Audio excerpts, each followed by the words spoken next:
تو کیا ہوگا کہ پیدائش کے فوراً بعد ہمیں سون آفٹر دا پیدائش تو نہیں پتہ چل رہا ہوتا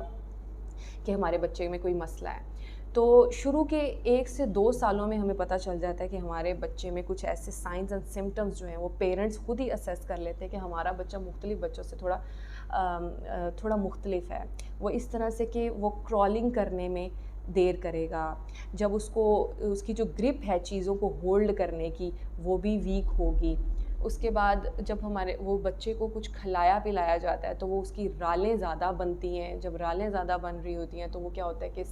کھانا بھی جب ایون کھلایا جاتا ہے تو وہ کھانے کی نالی میں وہ کھانا نہیں جا رہا ہوتا, کیونکہ اس بچے کا جو مسکولر سسٹم ہے وہ اتنا ویک ہوتا ہے یا وہ فلی ڈیولپ نہیں ہو پا رہا ہوتا یا فلی ڈیولپ نہیں ہوتا. کیونکہ جس چیز نے اس کو میسج دینا ہے, کیونکہ اس میں موٹر ابیلٹی جو ہے, موٹر جو نیورونز ہیں باڈی کے بچے کے, وہ امپیئرڈ ہوتے ہیں یا وہ ڈیمیج ہوتے ہیں. وہ پراپر وہ چیزوں کو فیل تو کر رہا ہوتا ہے, لیکن جب پرفارم کرنے کی باری آتی ہے تو وہ اس حد تک اسٹرانگ سسٹم نہیں ہے اس کا, یا فلی ڈیولپ نہیں ہوا, جس وجہ سے وہ بچے میں سائنس اینڈ سمٹمز اپیئر ہوتے ہیں. وہ کیا کرتا ہے کہ چلنے پھرنے میں دیر کرتا ہے, اس کو جو چھوٹے چھوٹے ٹاسک دیے جاتے ہیں وہ اس میں سلو ہوتا ہے, اسے ہمیشہ اپنے پیرنٹس کی اسسٹنس چاہیے ہوتی ہے. اس کو ایک ٹاسک دیا جاتا ہے, بیٹا وہاں تک جا کے آپ پانی کا گلاس خود بھر کے لے کے آؤ. تو جب چل رہا ہوتا ہے تو اس کی باڈی کا پوسچر مینٹین نہیں رہتا, وہ اس کا بیلنس یا کوآرڈینیشن جو ہے اس کی مینٹین نہیں رہتی ہے. وہ گلاس کو پکڑنا چاہتا ہے تو اس کی چونکہ مسل پاور اتنی ویک ہے کہ وہ گلاس بار بار نیچے گرے گا اس سے, یا چمچ پکڑ رہے ہیں یا چمچ کو اس نے منہ تک لے کر آنا ہے تو اس میں بھی وہ چمچ نیچے گرے گا. ایج کے مطابق چیزوں کے یا ریفلیکسز جو ہیں وہ نوٹ کرنے ہوتے ہیں. لائک ایک خاص ایج تک آپ کے بچے کا بولنا ضروری ہے, ایک خاص ایج تک آپ کے بچے کا کرالنگ کرنا امپورٹنٹ ہے, ایک خاص ایج میں آپ کا بچہ چلنا شروع کر دے تو وہ ہمارے لیے ایک ہیلدی سائن ہوتا ہے. لیکن پیرنٹس چونکہ نوٹ کر رہے ہوتے ہیں کہ ہمارا بچہ اس ایج تک ابھی تک بولا نہیں ہے, یا ابھی تک وہ پراپر بیٹھنا اس نے شروع نہیں کیا, یا ابھی تک اس نے چلنا شروع نہیں کیا, تو یہ وارننگ سائنز ہوتے ہیں کہ آپ کا بچہ نارمل یا ہیلدی بچوں سے تھوڑا سا مختلف ہے. تو نیکسٹ سوال یہ آ رہا ہوتا ہے کہ کیا سیریبرل پالسی, جو کہ یو کین سے کہ اس کو عام زبان میں کہتے ہیں کہ ہمارا بچہ جو ہے تھوڑا سا وہ مفلوج ہے باڈی کے لیول پہ, وہ چیزوں کو فیل یا سینس تو کر رہا ہوتا ہے, لیکن کیا ہوتا ہے کہ اس کو جب اس کی باڈی کے لیول پہ موومنٹس آتی ہیں یا مسلس جہاں پہ انوالو ہو رہے ہوتے ہیں وہاں پہ وہ تھوڑی سی سستی دکھا رہا ہوتا ہے. تو کیا یہ مسئلہ کیوریبل ہے یا نہیں؟ تو کیوریبل کی جب ہم ڈیفینیشن پڑھے ہوتے ہیں تو یہ ہوتی ہے کہ کیوریبل, جب کوئی کیس کیور ہو جاتا ہے تو اسے کہتے ہیں کہ وہ ایک مریض جو ہے اس کیس سے بالکل شفا یاب ہو گیا ہے, اب مزید پیچھے کوئی بھی سائن اینڈ سمٹمز یا باقی وجوہات یا باقیات نہیں بچی اس مرض کی, تو اس کو کہتے ہیں جی ہم کیور کیس. لیکن سیریبرل پالسی چونکہ اب برین نے بن ہی اس طرح سے چکا ہے آپ کا بائی نیچر یا کسی حادثے کی وجہ سے, تو اب جس نے ہمیں میسج دینا ہے, جس نے باڈی کے لیول پہ چیزوں کو پرفارم کروانا ہے, وہاں پر کنٹرول روم میں ہی اگر مسئلہ ہے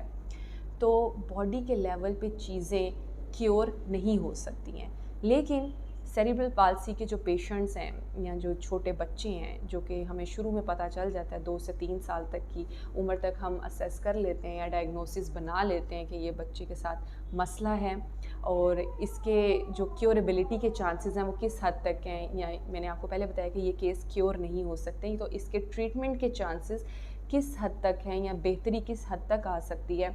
یا اس کا ٹریٹمنٹ کس طرح سے کیا جا سکتا ہے. تو سیریبرل پالسی کے جو بچے ہیں یا ایسے پیشنٹس جن کو سی پی ہے یا سیریبرل پالسی ہے, یہ بچوں کو ہم مینیج کر سکتے ہیں. لائک ان کے ساتھ یہ مسئلہ ساری زندگی تک رہے گا جب تک وہ بچے زندہ ہیں, ان کے ساتھ یہ مسئلے جو ہیں جو مسل ویکنس کے ہیں وہ رہیں گے, لیکن ہم اس کو کچھ حد تک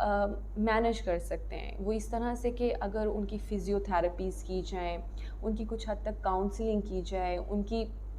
پریکٹس اس طرح کی کروائی جائے, یا ان کو اسسٹنس اس طرح کی ملے تاکہ وہ ان کی جو چیزوں کو ہولڈ کرنے کی یا ان کی گرپس جو ہیں چیزوں کی وہ بہتر کی جا سکیں, یا ان کو جو بار بار ریفلیکسز آ رہے ہوتے ہیں یا ایگزیجریٹڈ ریفلیکسز ہوتے ہیں, یا کہیں پہ ان کی مسل جو ہیں ویک ہیں,